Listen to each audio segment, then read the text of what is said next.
炎炎夏日还在为吃什么发愁吗？那就来一份清爽解腻、高蛋白又低脂的牛油果沙拉吧。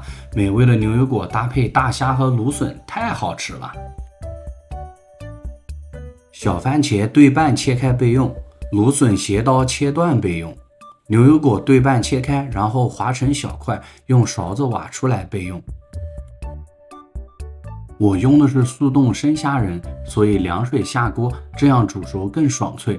如果你用的是新鲜的虾仁，那就水开下锅，水开后煮1分钟就可以捞出来了。水别倒，放入芦笋，煮30秒，捞出来。